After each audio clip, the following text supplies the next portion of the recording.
रुद्र का जन्म सृजन के लिए नहीं हुआ था, वो जन्मे थे विनाश के लिए। क्योंकि धरती पर एक भयंकर असुर उठ खड़ा हुआ था, उसका नाम था अंधक। वो शक्तिशाली था, निर्दयी था और लालची भी।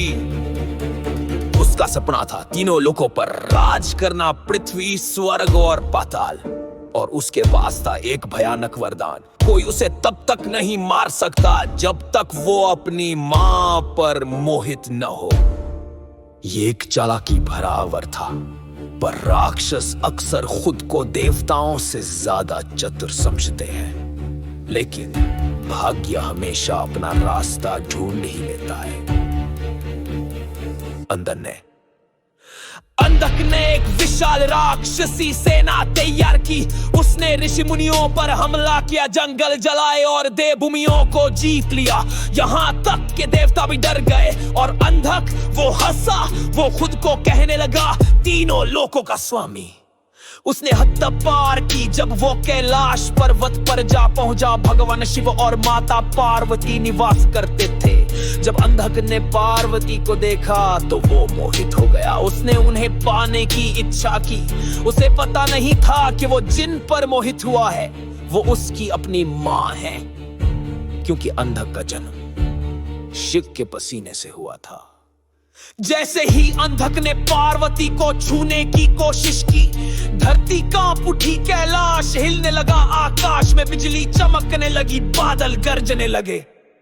और तब भगवान शिव की तीसरी आंख से प्रकट हुए रुद्र। मैं हूं रुद्र, धर्म की गर्जना। तूने मां को अपवित्र करने की कोशिश की, अब प्रलय का समय आ गया है।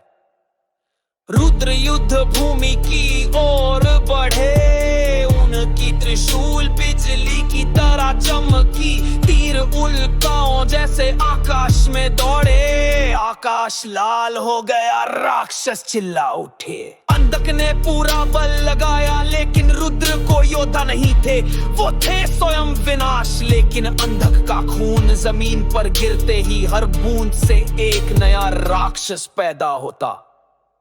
रुद्र समझ गए इस राक्षस को सामान्य तरीके से नहीं रोका जा सकता, इसलिए उन्होंने किया कुछ अकल्पनीय।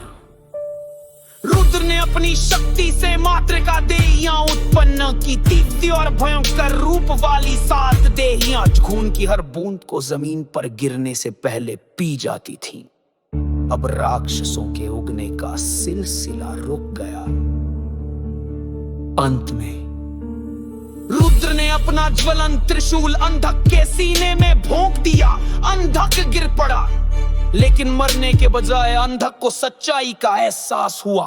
वो रो पड़ा, घुटनों के बल बैठा और रुद्र से क्षमा मांगने लगा। रुद्र ने उसे क्रोध से नहीं बल्कि सत्य की दृष्टि से देखा। तू अंधा था अंधक, अब तू देख सकता है। रुद्र की दया से स्पर्शित होकर अंधक ने बुराई छोड़ दी और बन गया भगवान शिव का सच्चा भक्त।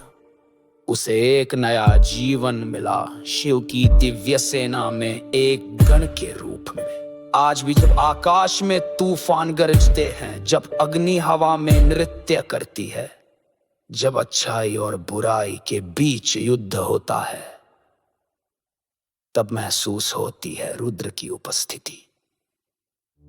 वो सिर्फ विनाश नहीं है, वो है सत्य रक्षक, म्यानवी कार्जना, पारमची ज्वाना। और जब जब अंधकार सीमा लांघेगा, रुद्र फिर उठ खड़ा होता, क्योंकि वो है शंक्य होता है, जिनसे कोई बच नहीं सकता।